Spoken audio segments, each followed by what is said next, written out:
को एक सवाल दिया था कल के लिए, वो करके आए आप? दूसरा पार्ट ऑनलाइन वालों, हाँ जी कर लिया दूसरा part. Okay let's read it. वो कह ये रहा है कि your firm has been appointed as auditor in place of retiring auditor. अच्छा, जब आप ये अल्फाज सुनते हैं ना कि आप रिटायरिंग ऑडिटर की जगह पे अपॉइंट हुए हैं, तो टेक्निकली आपका फर्स्ट ईयर ऑफ ऑडिट है, तो अदर मैटर पैराग्राफ तो आएगा।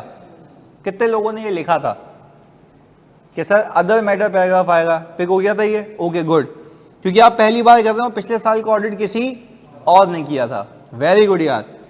For smart footwear limited are listed company, listed company है, ये भी बात याद रखिएगा।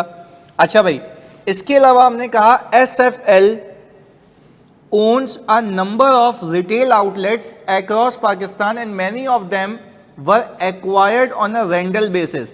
सर जब हम लेसी हैं तो हमने right of use of asset को बुक करना है, ऐसा ही है ना IFRS 16 के तहत। आगे, during the year FSL has adopted IFRS 16 लीजेस। तो जब इसने IFRS 16 लीज अप्लाई किया तो इसको टेक्निकली इसके लिए हर लीज फाइनेंस लीज है, इसको right of use of asset को डेबिट करना चाहिए और लीज लायबिलिटी को।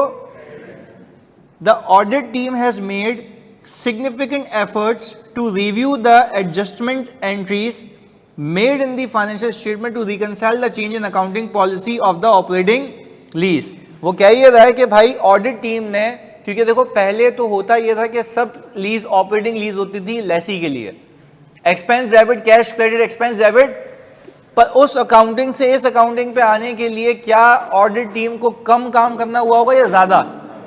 ज्यादा। The matter was discussed in the detail in audit committee meeting. Your team has included the details about the adjustment impact on the financial statements in the board letter. यानी आपने technically board of directors को भी ये matter बता दिया है। अब अगर मैं यहां पे निशानी ढूंढूं की ऑडिट मैटर्स की, तो की ऑडिट मैटर की निशानियों में एक निशानी यह है कि ऑडिट टीम ने सिग्निफिकेंट एफर्ट लगाई है। तो हमने ये भी तो सीखा था, key audit matters are those matters that in the auditor's judgement was the most significant in the audit of current period. तो क्या ये मोस्ट सिग्निफिकेंट है? क्योंकि एफर्ट्स लगे हैं ज्यादा, फोकस लगा है ज्यादा, और दूसरी शर्त ये है कि ये मैटर कम्युनिकेट हो चुका हो। तो क्या ये भी हुआ हुआ है? ये भी हुआ हुआ है। तो सर और ये लिस्टेड कंपनी भी है, तो क्या हम ये कह सकते हैं अनलेस लॉ रेगुलेशन मना ना करे और इसकी कम्युनिकेशन, जो कि ऐसा है ही नहीं ना इसमें, ये तो की ऑडिट मैटर में जाएगा। जी भाई,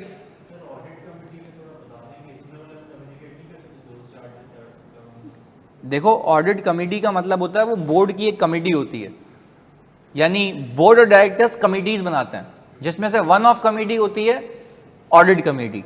ऑडिट कमेटी का काम क्या होता है? वो ये देख रही होती है कि इंडिपेंडेंस के मसले, कंट्रोल्स के मसले, जो इंटरनल कंट्रोल्स होते हैं ना, वो कौन देख रहा होता है? Audit committee. तो ऐसे बोर्ड अपनी कमिटीज बनाता है।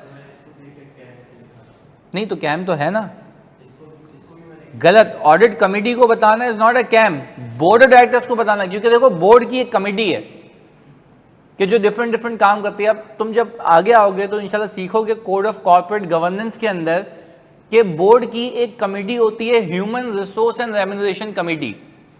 ह्यूमन रिसोर्स वो रिक्वायर्ड बाय लॉ है कि बोर्ड ने बनानी है, उसका अपना कोरम होता है कि उसमें इतने इंडिपेंडेंट डायरेक्टर्स होंगे। वो क्यों बनाई जाती है? वो इसलिए बनाई जाती है ताकि आप जो पैसे देने, कितने अप्रोप्रिएट है, वो सारी चीजें कौन सी कमेटी डिसाइड करती है? Human resource and remuneration committee. But again human resource and remuneration committee को बता देने का हरगिज़ मतलब नहीं है कि पूरे बोर्ड को पता लग गया। तो मेन चीज किसको बतानी है? बोर्ड ऑफ डायरेक्टर्स को। ऑडिट कमेटी उसकी सब कमेटी है। बात क्लियर है? चलें जी। तो सर अगर हम देखें यहां पर, the matter of application of IFRS 16 is significant as the smart footwear operates through the number of retail outlet. यानी इसके कोई एक दो आउटलेट नहीं है, नंबर ऑफ रिटेल आउटलेट्स हैं। तो क्या यहां पर अकाउंटिंग पॉलिसी के चेंज के अंदर हमने काम कम किया होगा या ज्यादा?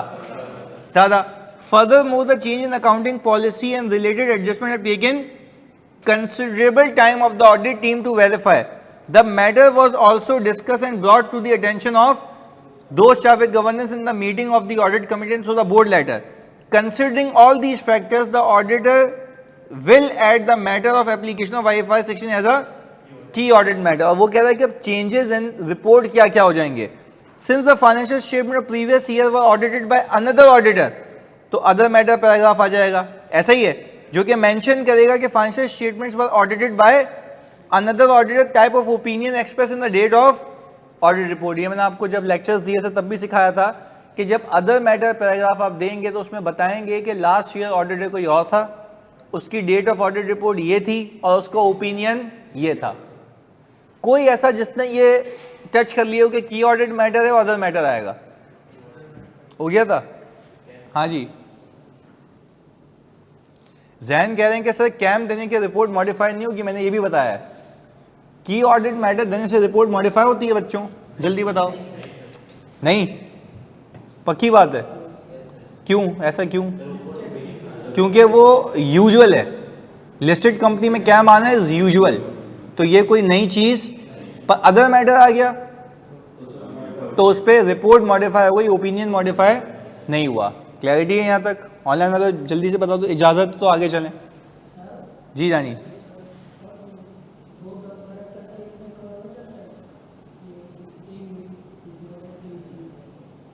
समझा नहीं आपकी बात.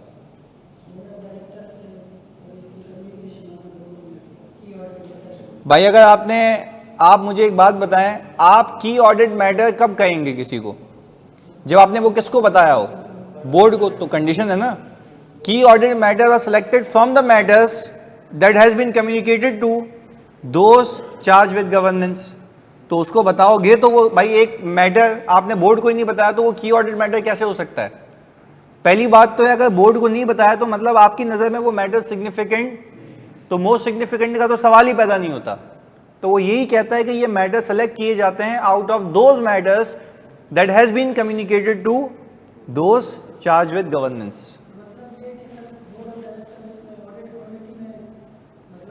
देखो आप समझे नहीं ना, मैं फिर कहता हूँ फोकस. भाई एक बोर्ड ऑफ डायरेक्टर्स हैं, लिस्टेड कंपनी में 7 डायरेक्टर चाहिए होते हैं. फिर वो 7 डायरेक्टर अपनी अलग अलग कमेटी बनाते हैं.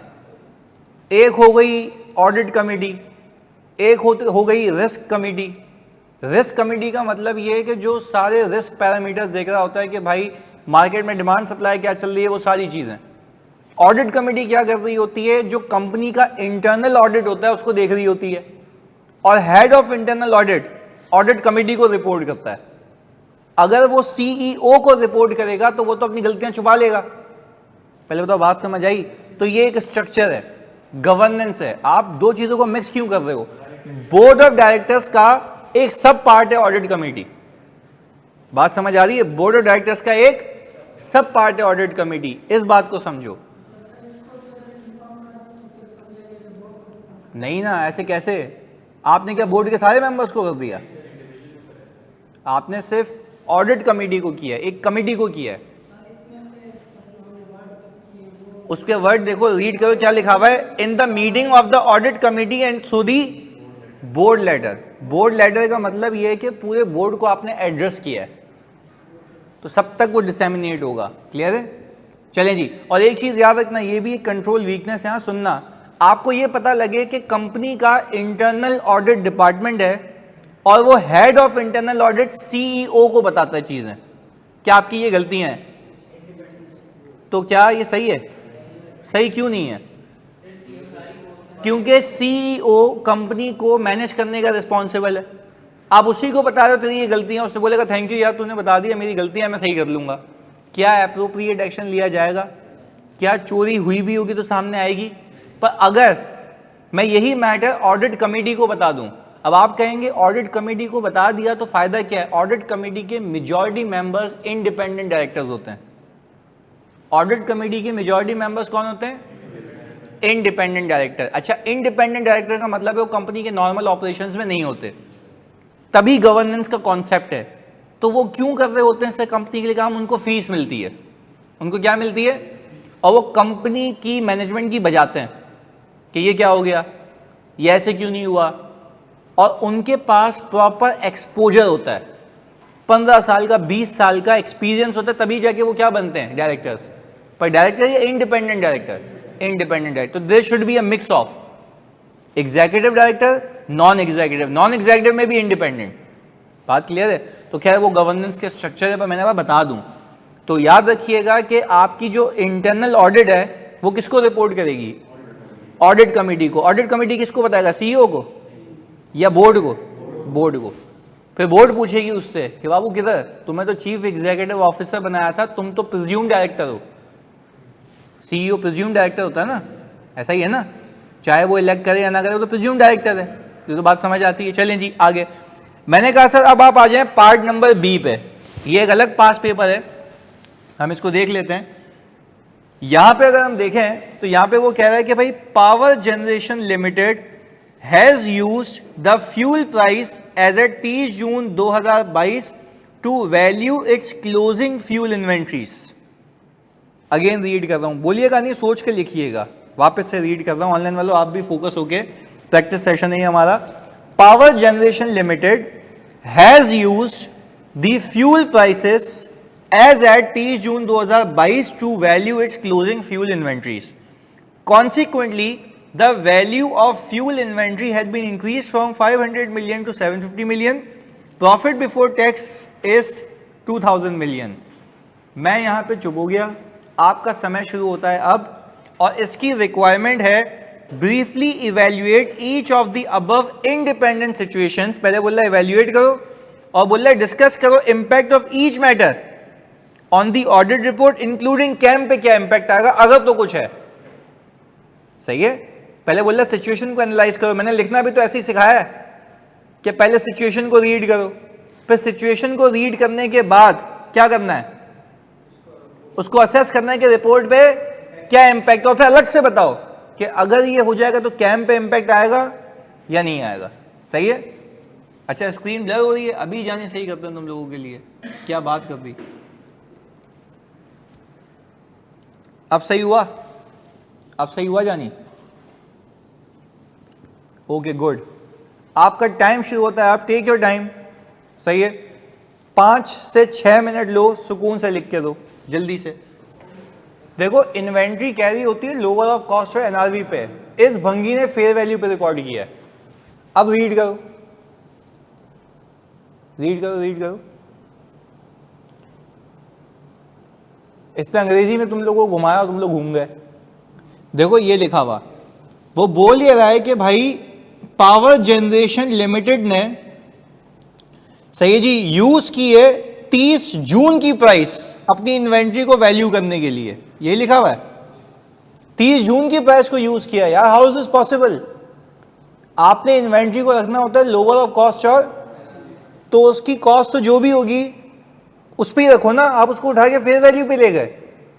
तो ये देखो यहाँ पे लिख के भी दिया है ना, मैं एग्जामिनर होता उसने फिर तुम पे रहम खाया, नीचे लिख के दिया है the value of inventory has been increase from this to this. वो 500 पे होनी चाहिए। उसका गेन तो तब बुक होगा जब वो बिकेगी, जीपी के नाम पे, ग्रॉस प्रॉफिट के नाम पे। उसने क्या किया? फेयर वैल्यू पे ले गया। तो क्या ये अकाउंटिंग IAS 2 के हिसाब से गलत है? गलत है। Now you should evaluate the situation और लिख के बताओ, दिमाग लगाना है। मोहम्मद अहमद कह रहे मर गया।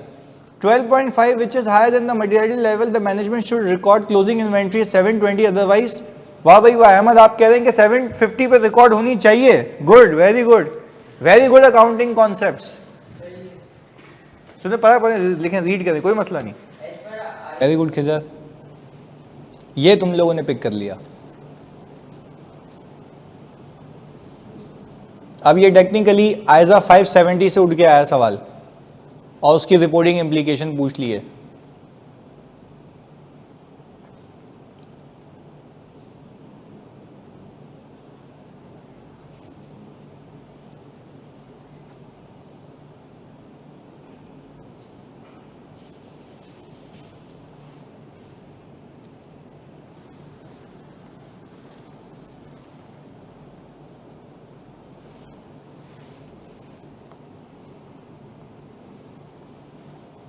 हाँ जी देखें,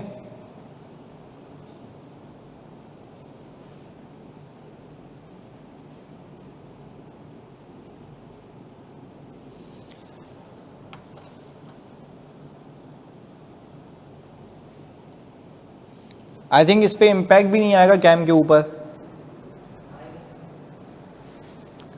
नहीं आएगा ना, क्योंकि कोई ओपिनियन मॉडिफाई नहीं हुआ। तो आप ये तो नहीं, अच्छा ना मटेरियल अनसर्टेनिटी है, ईओएम आएगा, एम्फेसाइज कराएंगे, सीधा सीधा केस है ये।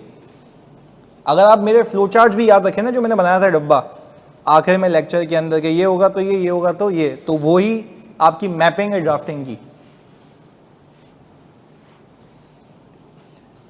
अच्छा ये बात तो तय है ना कि मैनेजमेंट मान रही है कि हम गोइंग कंसर्न नहीं है, और उसने अकाउंट्स नॉर्मल बनाए या नॉन गोइंग कंसर्न पे? नॉन गोइंग कंसर्न पे तो सही बनाया, तो उसने डिस्क्लोजर भी दिया होगा कि हमने नॉन गोइंग कंसर्न पे बनाया, तो हमने सिर्फ क्या करना है, उसको एम्फेसाइज करवाना है, कहानी खत्म। और मैं ओपिनियन को मॉडिफाई क्यों नहीं कर रहा? क्योंकि मिस स्टेटमेंट नहीं है। हाँ अगर ये जो है कि आप ये कहते हैं कि नॉन गोइंग कंसर्न है, फिर भी गोइंग कंसर्न पे अकाउंट्स बनते हैं, तो ये मिस स्टेटमेंट है। क्लियर है? चलिए, अच्छा तो इस केस में क्या होता? परवेजिव हो जाता और एडवर्स होता। वेरी गुड, बिल्कुल सही। चलिए जी, हमने कहा since the going concern basis is not appropriate, the management has rightly prepared the financial statements on liquidation basis. क्योंकि ऐसा तो नहीं है कि लाजमी सवाल में कोई भंड हुई, सही भी हो सकता है। सही है जी।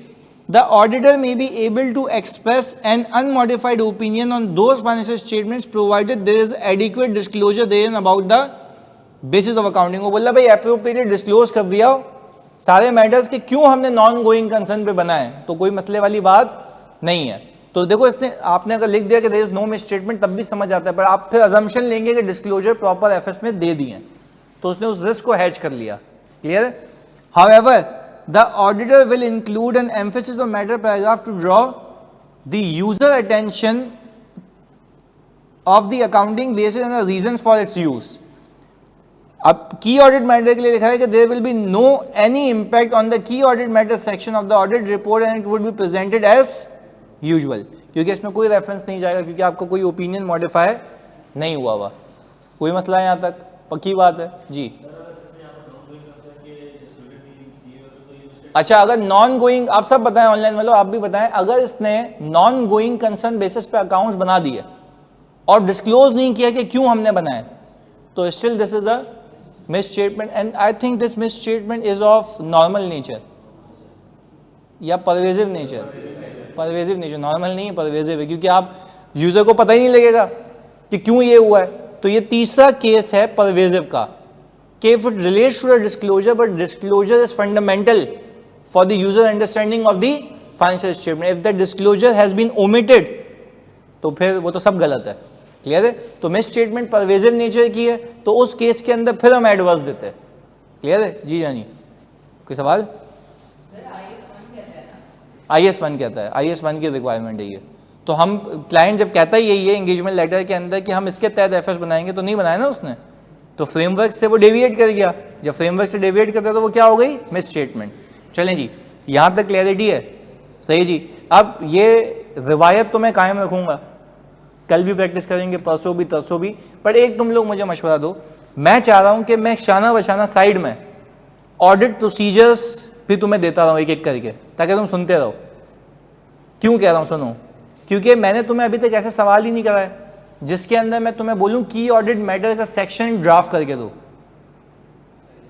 की ऑडिट मैटर का सेक्शन, अच्छा की ऑडिट मैटर का सेक्शन ड्राफ्ट करने में आपको प्रोसीजर्स भी लिखने होते हैं कि आपने इस पर काम क्या किया, पर जब तक आपको काम नहीं आएगा तब तक आप कैम ड्राफ्ट नहीं कर सकते। तो हम ये करेंगे कि कल की क्लास जो होगी उसके अंदर मैं आपको प्रैक्टिस ही कराऊंगा, क्योंकि मेरा बिलीफ है, फर्म बिलीफ है कि अभी प्रैक्टिस से पास हो गए, बाकी दुनिया में तुम्हें और करा नहीं पाएगा, सीधी सी बात है।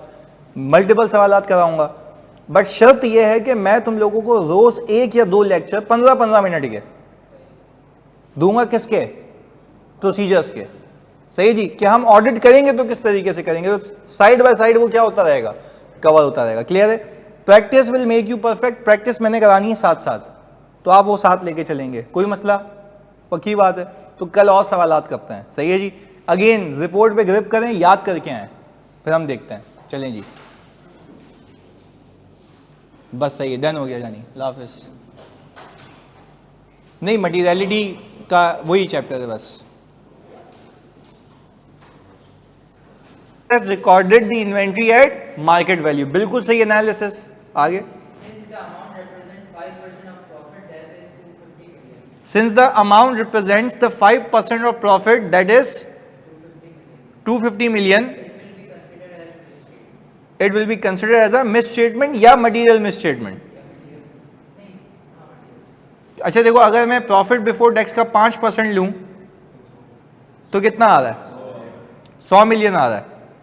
100 है ना, 5%, यानी प्रॉफिट बिफोर टैक्स का 5% 100 मिलियन है. मिस स्टेटमेंट कितने की? 250 की. तो this is considered to be material. ऐसा है. चलें जी, तो ये बात याद रखिएगा, ये आपने गलत कर दिया. सिचुएशन पिक करने की गेम है. मैं आप सबसे ये पूछता हूँ, मैं बाखुदा बहुत बिजी था, मैं हद से ज़्यादा बिजी था. मैंने बोला FAR2 में रिकॉर्डेड दे दूंगा, ऑडिट लिखना है. उसमें चलो सही है, वो आप सवाल कर सकते हो वहाँ पर, बट ऑडिट नहीं.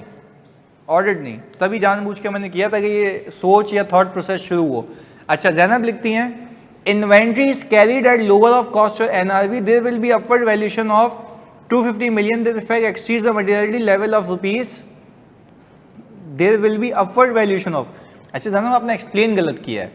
आप बोलेंगे कि इन्वेंट्री एज पर IS2 inventory should be carried at lower of cost और NRV. However management has carried inventory at fair value instead of cost.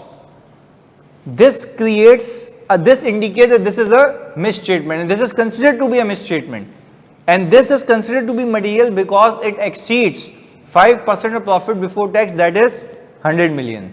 जो भी आंसर आ रहा है. नहीं, company has over stated inventory plus किस अमाउंट से. आप कॉन्सेप्ट दो ना कि आप गलत को गलत क्यों कह रहे हो, क्योंकि वो IFRS के हिसाब से नहीं है. सही है. Recorded inventory at fair value that should ideally be reported at lower of cost or NRV as per IS2.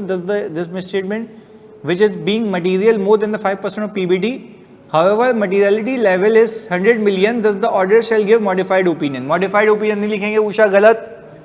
Qualified opinion. You need to clarify. रोशनी लिखती है, PGL has valued its inventory 750 million, which constitutes a misstatement because as per IS2 inventory shall be recorded at lower of cost or NRV. This misstatement is material because the misstatement higher than the 5% of profit before tax. Very good. Faria, valuation of closing stock at fair value, this constitutes a misstatement. अच्छा, आपने बहुत direct लिख दिया फरिया. आप लिखेंगी कि PGL has valued its inventory at fair value instead of lower of cost or NRV. तो you need to correct it. Incorrect accounting policy because of incorrect accounting, ऐसे नहीं लिखते. Which is considered to be a material because of more than 5% profit. देखो फरिया, हमें improve करनी है drafting. सही है. सिचुएशन को एक्सप्लेन करो, बताओ क्या गलती है, फिर मटेरियल है और फिर opinion.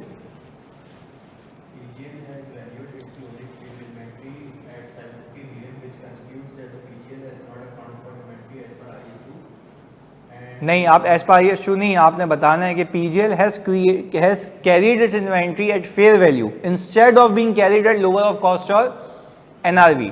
This constitutes a misstatement. नहीं, NRV टेस्टेड इन्वेंट्री गलत, बिल्कुल गलत. NRV टेस्टिंग तो तब होती है बेटा जब मुझे शक हो कि इन्वेंट्री की वैल्यू नीचे आ जाएगी, ये तो ऊपर जा रही है, तो गलत. देखो यही तो फर्क है, मैं आपको सिखा रहा हूँ सब बच्चों को. ये फर्क है कि आप यहाँ पे सीख रहे हैं. यही चीज आप वहां पे लिख के आएंगे, यू विल गेट 0. सही है. तो सीखो, NRV टेस्टिंग नहीं होती यहाँ पे.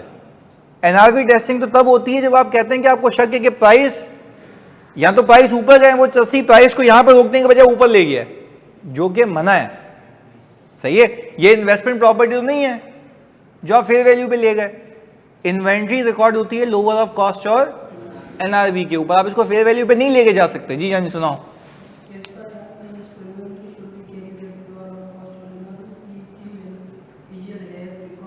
अच्छा, जब कनेक्ट करते हैं ना, एज पर IS2 inventory has to be carried at lower of cost और NRV, फिर लिखते हैं हाउएवर. आगे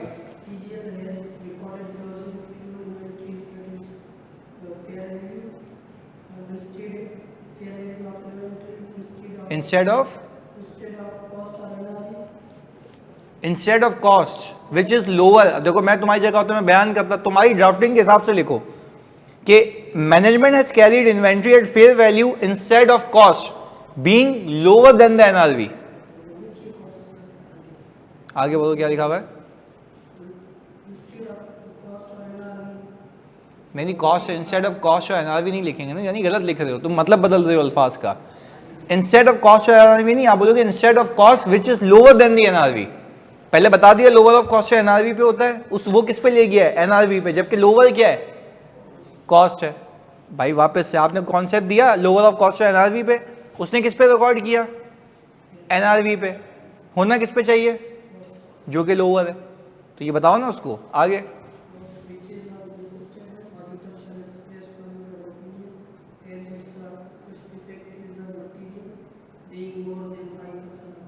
वेरी गुड, बिल्कुल सही है। इसमें प्रॉफिट इंपैक्ट बता दें कि 250 मिलियन से प्रॉफिट भी ओवर स्टेटेड है। हाँ तो तभी तो हम कह रहे हैं मिस स्टेटमेंट मटीरियल है, सही है। अच्छा अब तो लाजमी फिगर पे दी हुई क्यों है, कंक्लूड करने के लिए, सही है। कोई आपसे पूछे तुमने मटेरियल क्यों कहा, तो तुम कहोगे this has exceeded 5% of profit before tax. Clear है सर। इसने इसको 750 पे रिकॉर्ड कर दिया ना जो फेयर वैल्यू है, जबकि इसे 500 मिलियन पे होना चाहिए because of lower of cost NRV concept. बिल्कुल ऐसा ही लाएगा। अच्छा अब आपने एक चीज इसमें नहीं लिखी, की ऑडिट मैटर पे इम्पैक्ट। मैं जिससे पूछूंगा वो बताएगा, ऑनलाइन वालों आप तो बता सकते हो सारे, तुम बताओ कैम पे क्या इम्पैक्ट आएगा। कुछ भी नहीं आएगा, कुछ भी नहीं आएगा। अबे बेवकूफों क्या कर रहे हो, नहीं कैम पे ये इम्पैक्ट आएगा, ऊपर लिखते हैं हम in addition to the matters described in basis for qualified opinion section. याद करो कैम पे ये इम्पैक्ट आएगा, अदरवाइज ये आप लाइन नहीं लिखते हैं। नहीं आ रही याद तो जाए खोलें, जल्दी खोलें, जल्दी खोलें। हम तो दिमाग में लेके घूम रहे हैं ना ऐसा, जल्दी खोलें बेटा देखें। कैम का चैप्टर खोलेंगे आप, सही है। और कैम के चैप्टर में मेरी स्लाइड है ना इसके अंदर जो मैंने दी थी, जो मेरी स्लाइड है, जो मेरी समरी है, जो मैंने जिस पे लेक्चर दिया था ऑनलाइन वाला, वो है इसके अंदर एम्बेडेड। नहीं है देखो। अच्छा देखो उसमें लिखा हुआ होगा यहां पर कि जब हम डिस्क्लेमर देते हैं, डिस्क्लेमर में तो क्या आता ही नहीं है, जब हम क्वालिफाइड ओपिनियन देते हैं उस केस के अंदर, उस केस के अंदर कैम पे क्या इंपैक्ट आएगा। In case of, yes read करो उसको, रीड करो।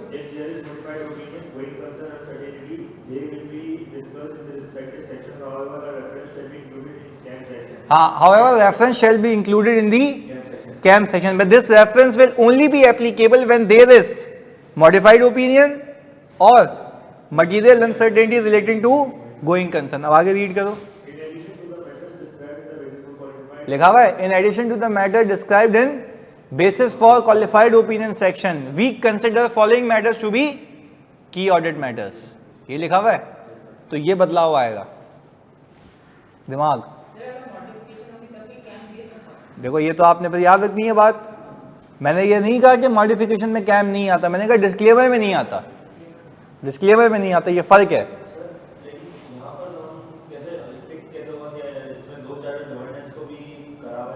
नहीं, आप समझे नहीं, इसमें दोस्त शाबित गवर्नेंस की इन्वॉल्वमेंट तो आप साइड में लगा दें। मैं कह रहा हूं कि कीपिंग अदर थिंग्स कांस्टेंट, अगर मैं कैम दूंगा तो उसमें ये चेंज आएगा। देखो लिखा हुआ क्या है, बोल रहा है कि इंपैक्ट ऑफ ईच मैटर, जो ऊपर तुमने निकाला, and discuss the impact of each matter, KAM पे क्या आएगा। तो इसका मतलब कैम दे रहे हो ना, कैम इस पे नहीं दे रहे हो। अब इस बात को समझें, इस पे कैम नहीं दे रहे हो, बोल रहा है इसकी वजह से कैम पे क्या इंपैक्ट आएगा। फर्क समझें, वो ये नहीं कह रहा कि इसके ऊपर कैम दे रहे हो, क्योंकि एक ओपिनियन मॉडिफाई होना इटसेल्फ की ऑडिट मैटर। भाई ओपिनियन का मॉडिफाई होना इटसेल्फ, तभी तो वो कह रहा है in addition to the matter described in basis for qualified opinion section we consider following matters to be key audit matter. तो अब मैं बच्चों को ये फाइनल में भी सिखाता हूं, आप लोगों को भी सिखाऊंगा कि आपका पेपर पास होगा याद नहीं करने से, ज्यादा अप्लाई करने से। और एक बच्चा सिर्फ अप्लाई करेगा, याद नहीं करेगा, वो भी फेल है। आप लोगों को अभी पता है क्यों लटक रहे हो उस बात पे, you don't have the knowledge, you haven't memorise anything. आप याद तो करें। देखो मुझे तो इसलिए याद है, पहली चीज मैं प्रैक्टिस में हूं, मेरा रोज का काम है, रिपोर्ट रिपोर्ट रिपोर्ट चलती रहती है दिमाग में। आज ही ट्रेनिंग करवा के आया हूँ लोकल लॉ की, कि पाकिस्तान में जितने भी लॉ अपडेट हुए हैं वो सब दे के आया हूँ मैं। कल रात को 4 बजे तक बैठ के मैंने तैयार की थी प्रेजेंटेशन, कि भाई हाँ यार जो इस साल के ऑडिट में, क्योंकि मैंने क्यों ट्रेनिंग दी अपनी फर्म में, इसलिए कि जो भी बच्चे ऑडिट करेंगे उनको लोकल लॉ की अपडेट्स हों जिनका फाइनेंशियल स्टेटमेंट्स पे इम्पैक्ट होगा। ऐसा ही है ना? तो अगर फाइनेंशियल स्टेटमेंट्स के इम्पैक्ट होगा तो जब तक पता नहीं होगा तब तक वो इम्पैक्ट निकाल रिस्क ही नहीं असेस कर पाएंगे। तो मैंने ये काम किया, मैंने उनको अपडेशन दे दी। मुझे याद है क्योंकि मैं रेगुलरली इन्वॉल्व हूँ, मैं पढ़ाता रहता हूँ। हो सकता है मैं नहीं पढ़ा हूँ तो मैं भी भूल जाऊँ, पर क्योंकि मुझे मस्ती है कि भाई चीज़ें अपडेटेड रखनी है तो मैं याद रखता हूँ। आपका तो पेपर है, आपको तो याद रखना है, सही है जी। और अगेन आप मुझे बता दो जितना अच्छा मैंने आपको लेक्चर दे दिया हो, आप तो देखें ना सारे प्रीमियम लेक्चर है ना, तो सारे प्रीमियम लेक्चर के अंदर आपने दस्ती याद तो कर लिया, आपने मेरा लेक्चर समझ भी लिया, समझ भी आ गया, पर you don't know how to apply. तो जो अप्लाई करोगे ना सारी डॉट्स कनेक्ट हो जाएंगे। अच्छा इसका लिंक यहाँ से, इसका लिंक यहाँ से, पहले तो बात क्लियर है। तो इसको, इस थॉट प्रोसेस को अपने पास रखो। चलें जी, इसको रीड करते हैं जी। देखो यहाँ पे लिखा हुआ जानी, inventory is measured eight lower of cost और NRV. Increase of fuel prices in international market will not have any impact on fuel quantities already procured and held by the power generation limit. Any upward valuation of fuel inventory will result in misstatement. उसने भी अपने तरीके से कह दिया कि भाई misstatement है क्योंकि ऊपर होना नहीं चाहिए। The effect of upward valuation, which is 10% of the profit before tax, since the effect is confined to a single element of the financial, the effect is material. But अगर आप सिर्फ मटीरियल भी लिखते तो आपको बकवास करने की आगे कोई नीड नहीं है, because we know the effect that this is material only. This is material only. आगे, the misstatement being material, auditor will have to express a qualified opinion. The auditor shall include in the basis for opinion section a description and quantification of the financial effects. यानी हम basis for qualified opinion में बताएंगे कि मसला क्या था और उससे प्रॉफिट पे क्या इम्पैक्ट आया, इक्विटी पे क्या इम्पैक्ट आया, इन्वेंट्री पे क्या इम्पैक्ट आया। कितना? 3। सबसे पहले बोलता है बताओ जिस हेड में मसला है वो कितने से ओवर स्टेटेड है या अंडर स्टेटेड व्हाटसोएवर। प्रॉफिट पे क्या इंपैक्ट आएगा, और प्रॉफिट अगर सही हो जाता तो इक्विटी क्या होती है, यानी रिटेन अर्निंग। कितने इंपैक्ट बताने हैं? 3, balance sheet, P N L, equity. Clear है? आगे, impact on KAM, qualified opinion by nature is a key audit matter. जो क्वालिफाइड ओपिनियन है बाय सेल्फ क्या है वो, therefore reference to the basis for, देखो ये वाली लाइन लिखी हुई जो आप बुक में रीड कर रहे थे, तो यहां से ही तो उठा के लिखनी थी कि रेफरेंस होगा उस मैटर के ऊपर जो कि हमने ऊपर बेसिस फॉर क्वालिफाइड ओपिनियन में दिया हुआ है जी।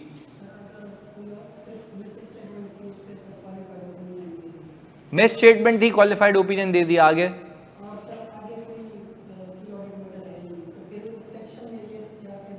नहीं तो आगे अगर की ऑडिट मैटर है ही नहीं तो आपको इस सवाल में पता है,